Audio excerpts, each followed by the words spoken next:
la compagnie de Hulotte, c'est une association dont le siège social est à Coursegoule. Et c'est une compagnie de conteurs, de musiciens, d'auteurs, de calligraphes, donc de pas mal d'artistes. Et c'est cette structure qui est responsable et qui organise le festival Trobaréa à Vence.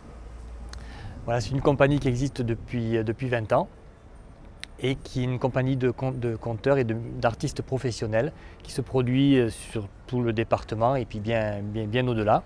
Nous organisons plusieurs événements, donc des nuits du conte un petit peu sur tout le département, un festival de chant traditionnel qui se déroule à la Madone de Fenestre, donc dans la vallée de la Vésubie, qui a lieu le week-end qui précède le 15 août, et le festival Trobaréa, donc à Vence, depuis 14 ans. Voilà, ça, j'ai oublié de le dire. Le festival Trobaréa existe depuis 14 ans. Ça fait 2 ans qu'on est à Vence, mais on était itinérant avant et on est passé un petit peu, on est parti de la Vésubie, parce que ça a été les premières éditions dans la Vésubie. Et après, on a été à Coursegoule, à Gréolières, à Grasse pendant 2 ans, à Vence. Donc on a pas mal cheminé sur le département des Alpes-Maritimes. Et on peut dire que ce festival est envié par beaucoup d'endroits dans le sud de la France parce que c'est complètement original, quoi. Il n'y a aucun endroit dans tout le sud de la France, et notamment dans des villes comme Toulouse qui se dit capitale de l'Occitanie.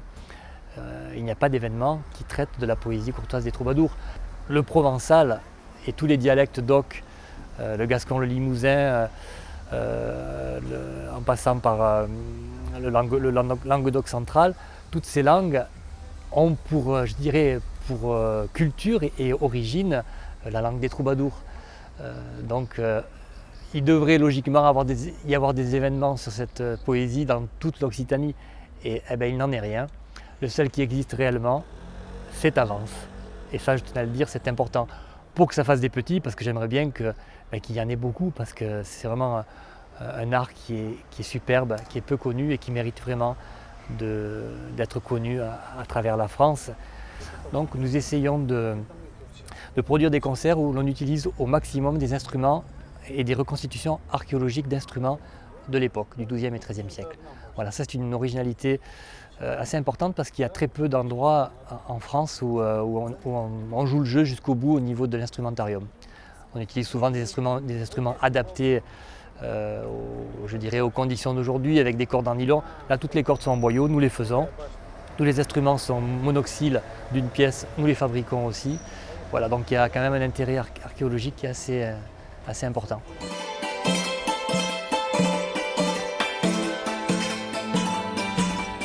Donc il y aura 3 concerts bien différents, avec des thématiques poétiques sur des auteurs en particulier. Donc le premier jour, le 19, ce sera un concert construit sur le répertoire du poète et troubadour Folquet de Marseille. Le deuxième jour, donc le samedi 20, il y aura donc un concert sur le poète et troubadour Bernard de Ventadour. Et le dimanche, donc il y aura un concert sur, c'est une petite nouveauté de cette année, une rencontre culturelle entre 2 pays, la Mongolie et la France, donc, et la Provence en particulier. Donc sur une histoire, le concert s'appellera La Dame des Steppes, sur une histoire, une fiction je dirais, que l'on a créée sur des données historiques du voyage d'un troubadour en Mongolie, où il aurait rencontré le Gengis Khan, donc, un grand monarque de Mongolie, du fin 12e et début 13e, et il serait tombé amoureux de sa fille, d'une des filles de Gengis Khan, et donc il l'aurait chanté, elle lui aurait répondu. Enfin voilà, on a construit un spectacle sur cette thématique, et voilà, donc il y aura une musicienne mongole, et je chanterai donc pour ce concert avec une autre artiste. Le vendredi 19, le concert sera à 21h. Pour le samedi 20, ça sera donc à 21h aussi. Par contre, pour le dimanche, le concert sera à 18h.